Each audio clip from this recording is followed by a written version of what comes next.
What's going on YouTube? Quentin here from DoubleEdge Games, and welcome to another review. And today's review is actually not going to be on a free-to-play game. It's actually on a game that is at a low price, but it actually brings back some memories. And this game is Ballistic Overkill, and believe it or not, this game, I actually played it years ago. It was actually a browser shooter that was on Facebook, but the game has been completely overhauled to where it looks completely different from what I remember.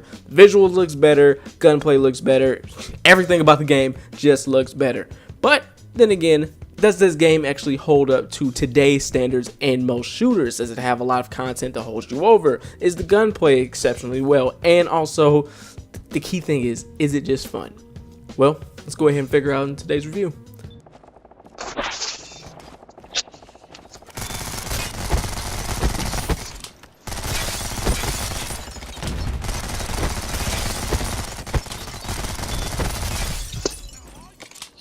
Ballistic Overkill is a very odd mixture. It's a mixture of Call of Duty and Overwatch, and that's what actually got my attention when I saw it in the trailer on the Steam homepage. The game has that fast-paced, non-stop action that Call of Duty has to offer, with a lot of weapons that you can unlock throughout your progression system, which is actually going to be 80 weapons in total. And this game is character-based, so you're going to have 7 characters you can choose from in the game that have different playstyles. So of course, most noticeably, you're going to see the Shadow character running around through the map, which is mainly a stealth character who's going to run around with a sword to either poke them butt cheeks or end up spraying you in the back with his dual wield Glocks. Or you can even have the sniper, which if they stand still, they can actually stay invisible.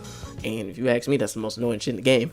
But also on top of that, you do have the character Tank, which is Giga Nigga running through the map that has the most health out of each character and has regenerating health, and of course comes with LMGs. So a lot of the characters are either nice and balanced like Vanguard, which is actually my favorite character to play, or you have those rush characters that just rush in and just get kills like Berserker. So the game has a little bit of different playstyles that people can choose from just to get the desired way that they want to play.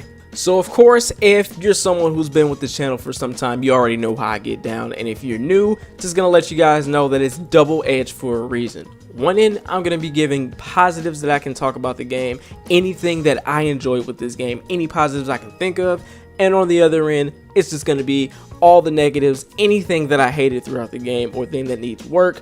And we're just gonna get the final verdict then. So we're gonna go ahead and start off with the positives. Now, right off the bat, I would love to say that I appreciate this game for actually having dedicated servers.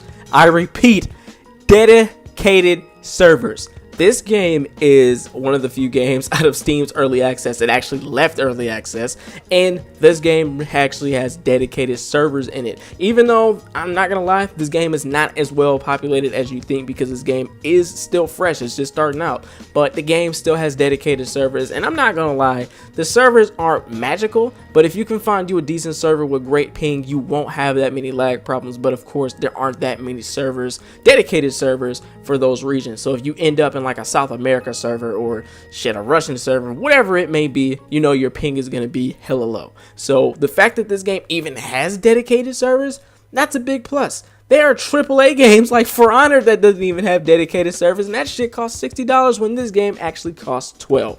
Also, another thing I enjoy about the game is just the level of skill involved. Now, this game is actually very simple for someone to just pick up and play, but if you want to be literally one of the best players on your team or just not get doodled on, you are going to have to actually play with your brain, because you're going to run into multiple characters where if you run into either a tank and a berserker, you're going to get fucked because Giga Nigga has a lot of health and then the berserker is just going to be spraying you down with a shotgun. So you either have to pick your fights wisely or even make sure you aim for the noggin, because this game actually has headshot multiplier. So it's not going to be a one-shot headshot kill, which, you know, I kind of miss in some games.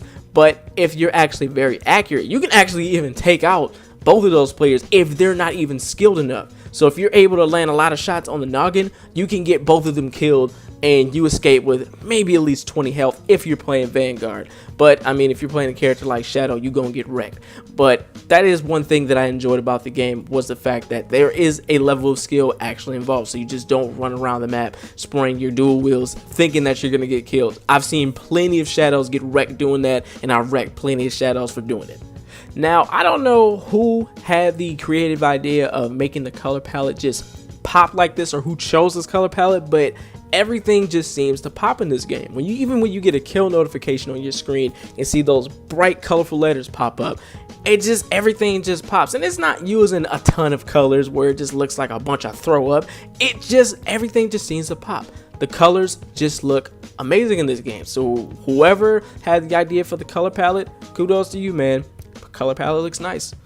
And lastly, the characters don't seem too overpowered. They don't seem too powerful, because a lot of the characters who seem like they got a lot going for them, they actually have a ton of weaknesses. For example, if you were just getting straight doo-dooed on by Shadow and he's just running amok all through your spawn, just pay attention to where he's at. A lot of the shadows don't end up running behind you. They charge headfirst into people invisible, so he's actually very easy to spot. So if you just either backpedal, because odds are they're gonna have out their sword, and actually their dual wields can outgun an assault rifle. And then also Tank may seem a little bit powerful just because he has the most health in the game and he's just huge. Just shoot him dead in his face, because a lot of weapons actually have high headshot multipliers, like the AUG, which is actually called the Stalker, I think, in the game, because they changed a lot of the weapons names. But shooting him in the head clearly does a ton of damage. You can actually drop him extremely quick, or just gang up on his bitch ass. Don't fight him one-on-one. If he wants to come in there spraying his shit like Arnold Schwarzenegger going low, low, low, just gang up on him, or just shoot him in the damn face. That's all it takes. Now that the positives are out the way, let's just go ahead and get into the negatives. So this game, I'm not gonna lie, the weapons they just don't rub me the right way. Like, a lot of the weapons just look a little bit too bulky for some reason. That's just me nitpicking, but honestly, they just don't really tickle my fancy like that. They just look a little bit too weird. Also, I understand that this game still does have dedicated servers. Even when I'm in a good server where I have good ping, there have been some times where I've had some glitches that I've died behind a wall after I hid from it from gunfire, which flat out annoys me. That's like some old MW3 shit where somebody shoots your pixels when they're actually not even shooting you, and you move behind a wall and you still die after you've moved behind the wall, which just doesn't make any sense. And lastly, I just wish that this game had weapon customization system, because whenever I unlock a weapon in the game, if the weapon has, attachments on it that I really didn't want on the gun, and I wish I could have swapped it out for something else, it would have made it a little bit better. I feel like it just would have added maybe a little bit of extra spice to it, but maybe that could have been done for different reasons, for balancing, or just for the sheer fact that it just didn't get coded in. But I just wish there was some type of weapon customization system in the game. I almost forgot 2 things. Number 1, there are of course pack openings in this game, and throughout time and just clear evidence of what pack openings usually consist of, as of right now they're purely cosmetic, but that can easily change over time, so I'm not holding my breath on it to stay cosmetic. And also, I'm just gonna go ahead and show you a clip. Okay, so just in case you don't know what this is right here, this is hacking. The reason why this is hacking, because notice how he's in our base and he's not really doing much besides twitching like he's stupid, but yeah, he's popping up on the kill feed. His name and everything. He's getting kills, people are dying by him. And this is something that's actually common that you can literally tell, especially when there's a game where there is a kill cam and you see the person is in the base or not even moving, yet they're getting kills. It's hacking. So if you're new to PC, be on the lookout for stuff like this. If you ever see some bullshit like that, they hacking. Now, with the positives and negatives done, do I recommend Ballistic Overkill? And honestly, yeah, because this game is literally $12 and it has 80 weapons that you can unlock throughout the game because of that large unlock tree. And then there's a lot of different play styles that you can actually, try out within the game and enjoy. Hopefully, because this game is actually, still fresh.